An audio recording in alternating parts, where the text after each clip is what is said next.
Lendo a Bíblia com William Camelo. Dia 11 de julho, 1 Crônicas 11:1 a 12:18. Então todo Israel se reuniu diante de Davi em Hebrom. Somos do mesmo povo e raça, disseram. No passado, quando Saul era rei, era você que liderava o exército de Israel, e o Senhor, seu Deus, lhes disse: você será o pastor do meu povo Israel, será o líder do meu povo Israel. Então, ali em Hebrom, Davi fez um acordo diante do Senhor com todas as autoridades de Israel, e elas o ungiram rei de Israel, conforme o Senhor havia anunciado por meio de Samuel. Então Davi e todo Israel foram a Jerusalém, isto é, Jebus, onde moravam os jebuseus que viviam naquele lugar. Os jebuseus zombaram de Davi. Você jamais entrará aqui. Mas Davi tomou a fortaleza de Sião, que hoje é chamada de Cidade de Davi. Davi tinha dito a seus soldados: o primeiro que atacar os jebuseus se tornará o comandante de meus exércitos. Joabe, filho de Jeruia, foi o primeiro a atacar e assim se tornou o comandante dos exércitos de Davi. Davi foi morar na fortaleza e ela passou a ser chamada de Cidade de Davi. Ampliou a cidade desde o aterro até a região ao redor, enquanto Joabe reconstruiu o restante da cidade. Davi foi se tornando cada vez mais poderoso, pois o Senhor dos Exércitos estava com ele. Estes foram os líderes dos guerreiros valentes de Davi, junto com todo Israel, apoiaram firmemente o reinado de Davi, conforme o Senhor havia prometido a respeito de Israel. Este é o registro dos guerreiros mais valentes de Davi. O primeiro era Jazobeão, o Aquemonita, líder dos 3, isto é, dos guerreiros mais valentes dentre os soldados de Davi. Certa ocasião, usou sua lança para matar 300 soldados inimigos numa só batalha.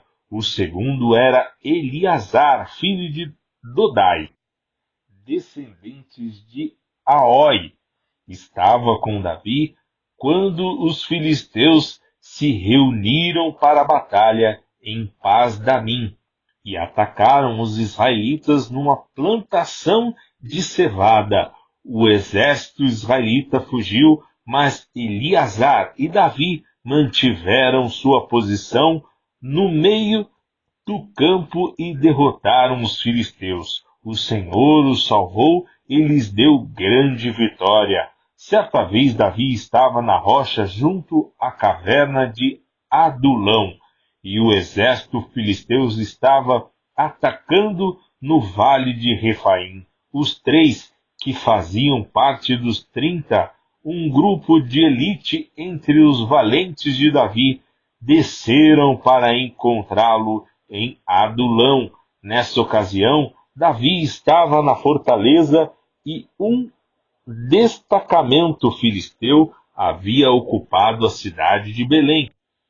Davi comentou: ah, como seria bom beber a água pura do poço que fica junto ao portão de Belém. Então os 3 atravessaram as fileiras dos filisteus, tiraram água do poço junto ao portão de Belém e a trouxeram a Davi. Ele, porém, se recusou a bebê-la. Em vez disso, derramou-a no chão como oferta ao Senhor. Que Deus não permita que eu beba esta água, exclamou. Ela é tão preciosa quanto o sangue destes homens, que arriscaram a vida para trazê-la, e Davi não a bebeu. Esses são exemplos dos feitos desses 3 guerreiros. Abissai, irmão de Joabe, era o líder dos 30. Certa ocasião, usou sua lança para matar 300 soldados inimigos numa só batalha.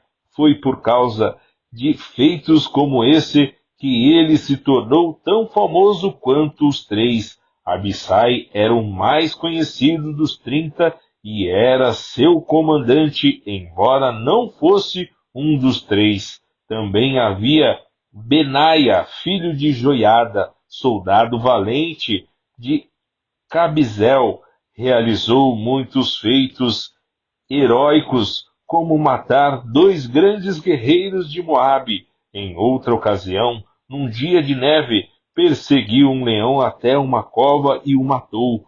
Uma vez, com apenas um cajado, matou um guerreiro egípcio de 2,25 metros de altura, armado com uma lança das grossura de um eixo de tecelão. Benaia arrancou a lança da mão do egípcio e com ela o matou. Feitos como esses tornaram Benaia tão famoso quanto os 3 guerreiros mais valentes. Foi mais honrado que qualquer outro membro dos 30, embora não fosse um dos três. Davi o nomeou comandante de sua guarda pessoal. Outros guerreiros valentes de Davi foram Azael, irmão de Joabe, Alana, filho de Dodó, de Belém, Sama, de Arode, Elex, de Pelon, Ira, filho de Iques, de Tecoa, Abiezer, de Anatote, Zibecai, de Uzate, Zalmon, de Aoi, Marai, de Nitofate, Elede, filho de Baana, de Nitofate, Itai, filho de Ribai, de Gibeá, na terra de Benjamim, Benaia, de Piratom, Urai, de Naal-Gaás, Abi-Albon, de Arbate, Asmavete, de Baurim, Eliaba, de Salbom, os filhos de Jacém, de Gizom, Jonatas, filho de Zage, de Arar, Aião, filho de Sarar, de Arar, Eliafal, filho de Ur, Efer, de Maquirate, Aias, de Belom, Esro, do Carmelo, Parai, filho de Esbai, Joel, irmão de Natã, Mibar, filho de Agri, Zeleque, de Amon, Narai, de Berote, escudeiro de Joabe, filho de Zeruia, Ira, de Jatir, Garebe, de Jatir, Urias, Uitita, Zabade, filho de Alai, Adina, filho de Ziza, líder rubenita que tinha consigo 30 homens.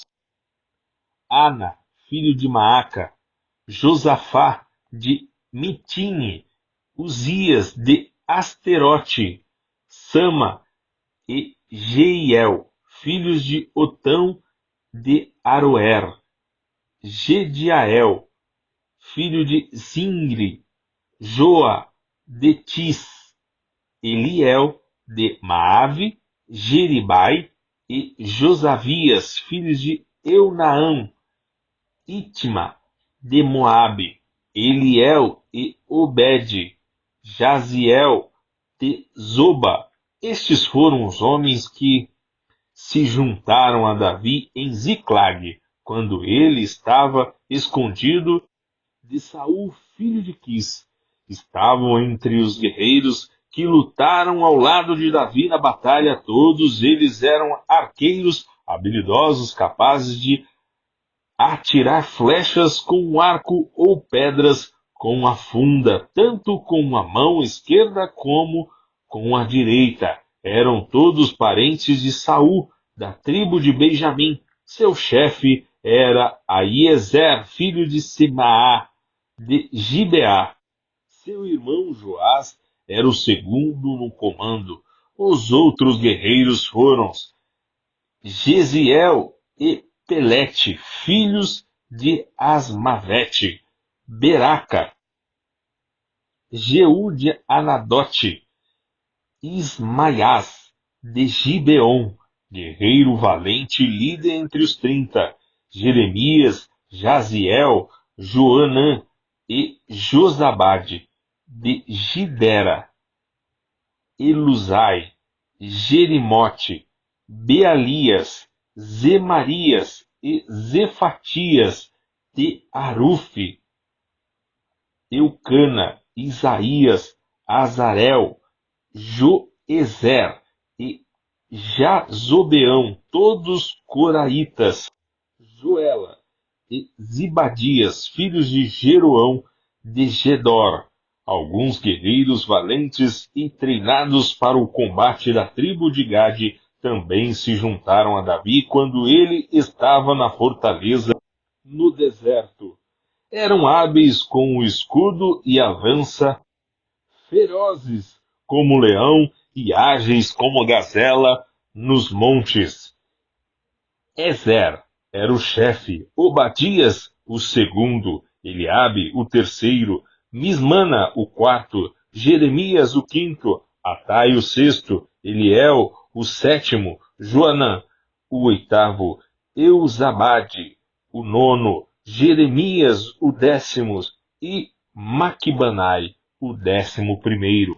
Esses guerreiros de Gade eram comandantes do exército. O mais fraco deles era capaz de enfrentar 100 soldados e o mais forte capaz de enfrentar 1000. Esses foram os homens que atravessaram o Jordão durante a época de cheia do rio no início do ano e expulsaram todos os que habitavam nos vales nas margens leste e oeste. Outros de Benjamim e de Judá se juntaram a Davi na fortaleza. Davi foi ao encontro deles e lhes disse: se vieram em paz para me ajudar, somos amigos, mas se vieram para me enfrentar a meus inimigos, embora eu seja inocente, que o Deus de seus antepassados veja isto e castigue vocês. Então o Espírito veio sobre Amazai, chefe dos 30, e ele disse: somos seus, Davi. Estamos do seu lado, filho de Jessé. Paz e prosperidade sejam com você e com todos que o ajudam, pois o Deus o ajuda. Davi os recebeu e os nomeou oficial de suas tropas. Atos 28, 1-31. Uma vez a salvo em terra, descobrimos que estávamos na ilha de Malta. O povo de lá nos tratou com muita bondade. Por ser um dia frio e chuvoso, fizeram uma fogueira na praia para nos receber, enquanto Paulo juntava um monte de gravetos e os colocava no fogo. Uma cobra venenosa que fugia do calor mordeu sua mão. Enquanto os habitantes da ilha viram a cobra pendurada na mão de Paulo, disseram uns aos outros: sem dúvida ele é um assassino. Embora tenha escapado do mar, a justiça não lhes permitiu viver. Mas Paulo sacudiu a cobra no fogo e não sofreu nenhum mal. O povo esperava que ele inchasse ou caísse morto de repente. No entanto, depois de esperarem muito tempo e virem que nada havia acontecido, mudaram de ideia e começaram a dizer que ele era um deus.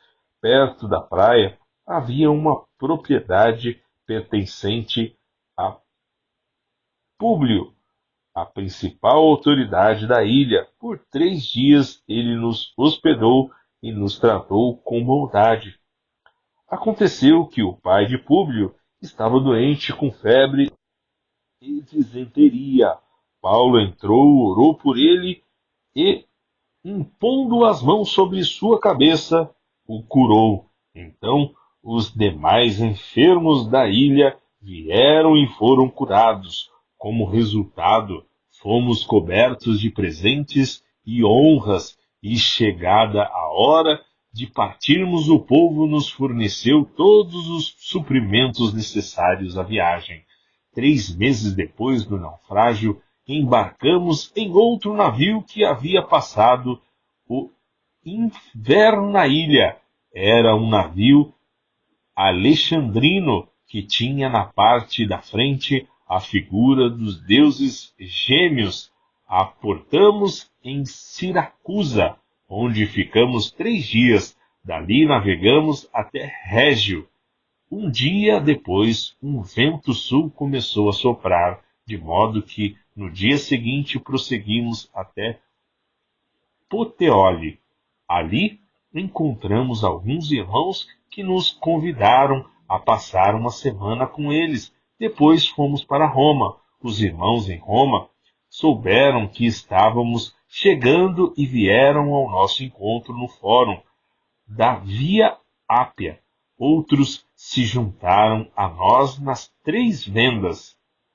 Ao vê-los, Paulo se animou e agradeceu a Deus. Quando chegamos a Roma, Paulo recebeu permissão de ter sua própria moradia, sob a guarda de um soldado.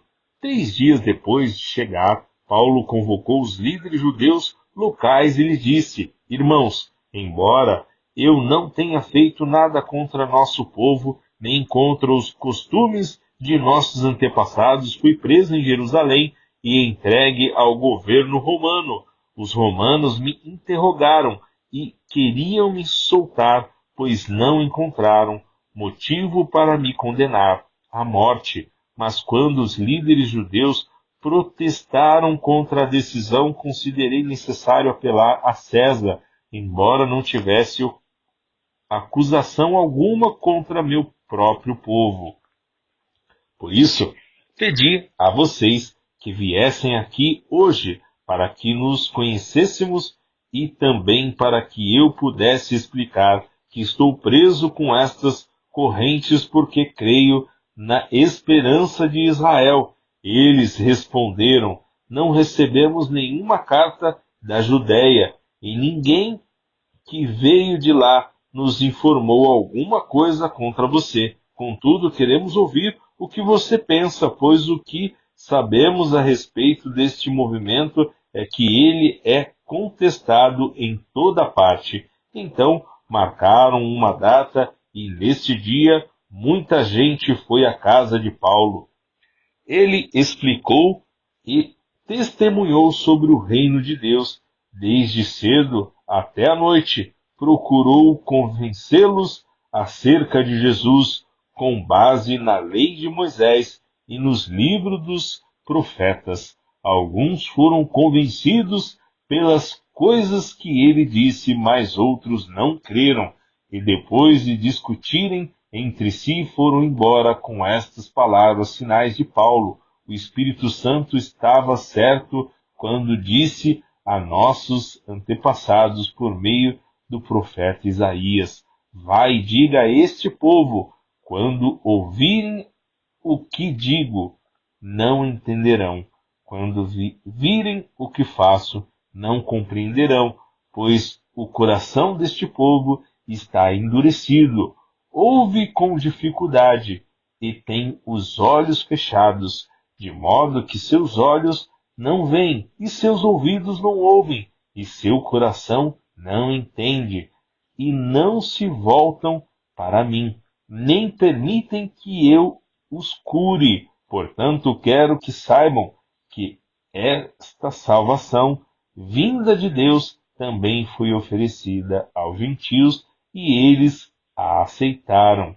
Depois de ele ter dito estas palavras, os judeus partiram em grande desacordo uns com os outros. Durante os 2 anos seguintes, Paulo morou em Roma, às próprias custas.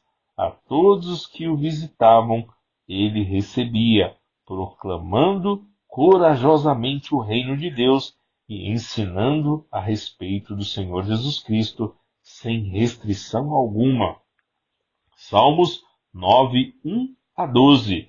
Eu te louvarei, Senhor, de todo o meu coração. Anunciarei as maravilhas que fizeste por causa de ti, me alegrei e celebrarei. Cantarei louvores ao teu nome, ó Altíssimo.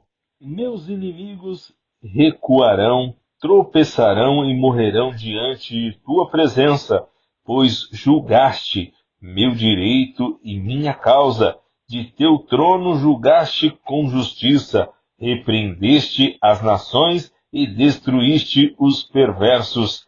Apagaste o nome deles de uma vez por todas. O inimigo está acabado, arruinado para sempre. Arraste suas cidades e elas cairão em esquecimento. O Senhor, porém, reina para sempre. De seu trono executa o julgamento, julgará o mundo com justiça e governará as nações com imparcialidade. O Senhor é abrigo para os oprimidos, refúgio em tempos de aflição. Quem conhece teu nome confia em ti, pois tu, Senhor, não abandonas quem te busca. Cantem louvores ao Senhor que reina em Sião, anunciem ao mundo seus feitos, pois aquele que vinga o sangue derramado não se esquece dos aflitos. Ele não ignora seu clamor. Provérbios 19, 1-3. É melhor ser pobre e honesto que ser desonesto e tolo. De nada adianta o entusiasmo sem conhecimento. A pressa resulta em escolhas erradas. O insensato arruína a própria vida e depois se ira contra o Senhor.